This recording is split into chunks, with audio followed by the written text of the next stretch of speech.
Tuluyan na pong ibinasura. Na naman? Yes. Ang dami ng basura. May basura na naman. Pero hindi ito yung basurang nakamaleta. Yung basurang nakamaleta. Hindi po. Oho. Totoong basura ba yan? Ito po'y ibinasura na yung dalawang impeachment complaint laban kay Pangulong Bongbong Marcos. Ang bilis naman yan. Yan po, nagtaasan na po sila ng kamay. Hindi pa nakaka-round 1 ay knockout na agad? Knockout, pare ko. Hindi nakaganti. Hindi ba nung isang araw, nung Lunes, ay idineklara ng Committee on Justice na ang kanyang complaint, impeachment complaint laban sa Pangulo, yung dalawa ay sufficient in form. Magandang forma. Walang problema sa forma. Ang nangyari nga, Nelson, mga kababayan, puro forma. Puro forma lang? Puro forma. Para isang binata na kapag ka naliligaw, puro forma. Wala namang? Wala naman palang laman. Ayun. Nung kinausap na, anong pangalan mo? Sabi niya, ako si Senador. Kung ano-anong pangalan na binanggit. Puro forma, pero Puro hindi forma. nakaporma. Hindi na po pinaporma ng mga mambabatas na kaanib dyan sa House Justice Committee. Pwede ba nating marinig yung botohan kanina? Pwede. Pwede, meron tayo yan. Yung dalawa.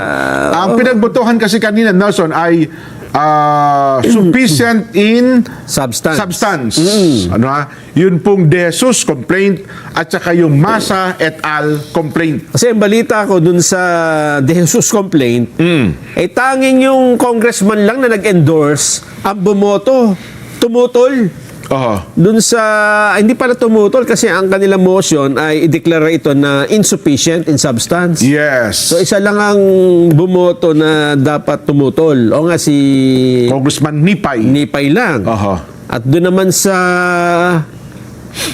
complaint ni Masa, ang bumoto, mayroong motion ng it's a motion sufficient in substance. Oo. Pero ang mga bumoto meron pag nag-second demotion. Second demotion.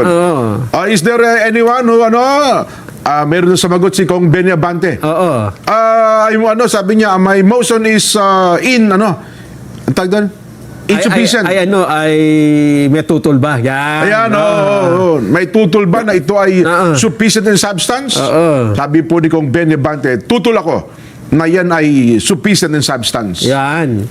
Kaya let's divide the house. Yan. Yun ang naging pasa ng chairman. Kaya kumuha sila ng gunting, hinati. Ginupit sa leg. Pwede ba natin, nagbotohan. Pwede ba natin iparinig direct? Kasi ba't dulo lang yung boto? Para maintindihan naman natin. yan Mga 2 minutes lang ata. Nasa botohan na. Sige nga. With a vote of 42 in favor of the motion, 1 against the motion, and 3 abstain, the chair therefore declares the impeachment complaint of De Jesus insufficient in substance. In favor of the motion, 7, and those against the motion, 39, with 0 abstention. The chair declares the Masa et al. Impeachment complaint insufficient in substance.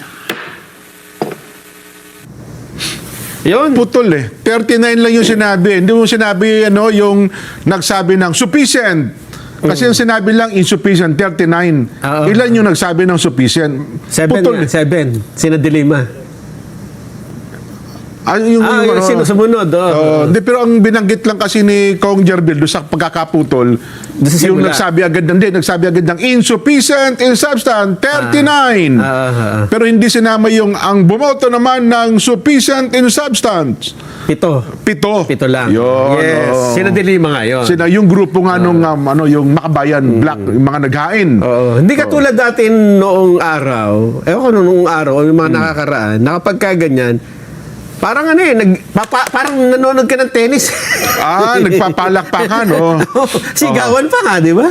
Aha. Parang ngayon kalma lang tayo. Baka Tame nga sila ngayon, oh. Ay, so ibig sabihin po niyan, suma total, Nelson, Ano ibig sabihin I yan? therefore conclude na effective na po ang 1-year bar rule sa impeachment complaint laban sa Pangulong Bongbong Marcos. Anong ibig sabihin yan? Sa Tagumpay tayo. mga karaniwang mamamayan. Tagumpay ang ating bayan. Hindi na po makasampahan ng impeachment ang Pangulo sa loob ng 1 taon.